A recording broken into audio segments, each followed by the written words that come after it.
কাঁধ পরিবর্তন করতে হবে, এই কথাই বিদআত। প্রয়োজনে 10 বার কাঁধ পরিবর্তন করব। আমার কাঁধে ব্যথা করছে, তুমি না, তার একজন নিবে, আর একজন নিবে। কবর পর্যন্ত নিয়ে যেতে 3 বার নামাতে হবে, কথা বিদআত। প্রয়োজনে 10 বার নামাবো, কথা বুঝাতে পারি না মনে হয়।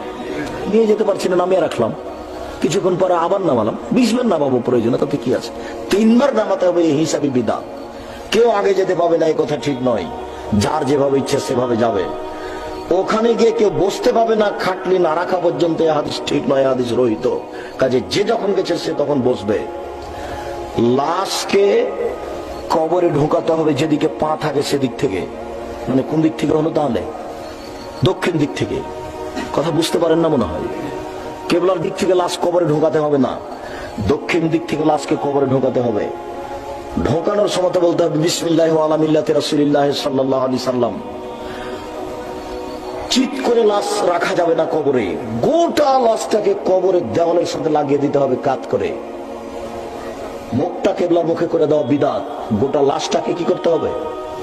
কাত করে কেবলামুখী করতে হবে, কাত করে শোয়াতে হবে। 2 হাতকে জমা করে 3 অঞ্জলি মাটি দিতে হবে। 2 হাতকে জমা করে 3 অঞ্জলি মাটি দিতে হবে। প্রয়োজনে বেশি দিবেন সেটা ভিন্ন কথা। অনেক মানুষ তার ডালিতে 1 ডালি মাটি নিয়ে সবার হাতে ছড়িয়ে নিল, এটা হলো বিদআত। আপনি জানাজায় থেকেছেন 1 কেরাত নেকি, মাটি দেওয়া পর্যন্ত থাকেন 2 কেরাত নেকি। 1 কেরাত হলো উহুদ পাহাড়ের সমান। উহুদ পাহাড় 4 কিলোমিটার প্রশস্ত, 8 কিলোমিটার লম্বা। নিচে কত আছে তা মানুষের জানা নেই। শেষ পর্যন্ত থাকেন, যখন মাটি দেওয়া শেষ হয়ে গেল তখন আপনি যান, আল্লাহুম্মা গফির লাহু সাব্বিত হয়ে কথা বলে মাটি দেওয়ার পরে সবাই মিলে হাত তুলে দোয়া করা বিদআত। মাটি দেওয়ার পরে 4 কোণায় 4টা খেজুরের ডাল পুঁতে দেওয়া বিদআত। মাটি দেওয়ার পরে মধ্যে একটা খেজুরের ডাল পুঁতে দেওয়া বিদআত।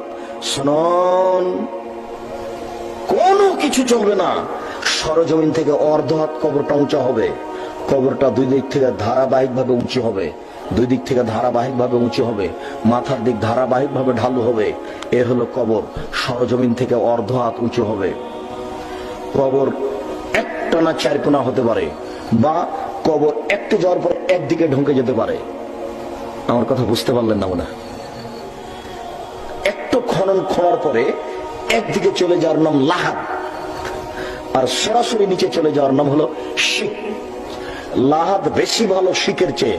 লাহাদ পাকা মাটি না হলে হবে না, বনেন্দ্র মাটি না হলে হবে না। কথা মনে হয় এটা বুঝতে পারলেন না কি বললাম? তো লাহাদ পছন্দ করেছেন আল্লাহ রাসূল শিকের চেয়ে। তো আমাদের দেশে সাধারণত নরম মাটি, তো এক সময় এগুলো বন্যার সাথে ছিল, নদীর সাথে ছিল, যার জন্য এগুলো নরম মাটি 4 কোণা করে নিচে চলে যায়। যাক, তাতে আসে যায় না, এগুলো কাজ করা যাবে না। মরার পরে ওই বাড়িতে খাওয়া দাওয়া চলবে না 3 দিন। খানা পানি দিতে হবে মানুষকে। ইসনাউল আলে জাফর তামান, জাফরের পরিবারের জন্য তোমরা খাদ্য রেডি করো। একজন মুসলমান আরেকজন মুসলমানের ব্যাপারে মারা গেলে শোক পালন করবে 3 দিন।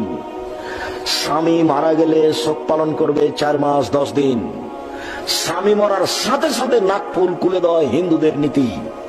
স্বামী মরার সাথে সাথে গয়নাগাটি খুলে দেওয়া হিন্দুদের নীতি। স্বামী মরার পরে মহিলা 4 মাস 10 দিন ওভাবে থাকবে যেভাবে আছে। নতুন পোশাক পরবে না, নতুন গয়নাগাঠি পরবে না। 4 মাস 10 দিন জরুরি প্রয়োজন ছাড়া বাড়ি ত্যাগ করতে পাবে না, তার নাম শোক। স্বামীর জন্য শোক পালন করতে হয় 4 মাস 10 দিন। তবে গয়নাগাঠি নাকফুল খুলে শোক পালন করা হিন্দুদের নীতি। কথা বুঝাতে পারি না মনে হয়?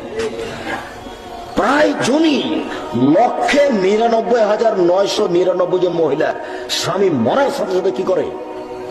নাকফুল খুলে ফেলে। এটা হলো হিন্দুদের নীতি,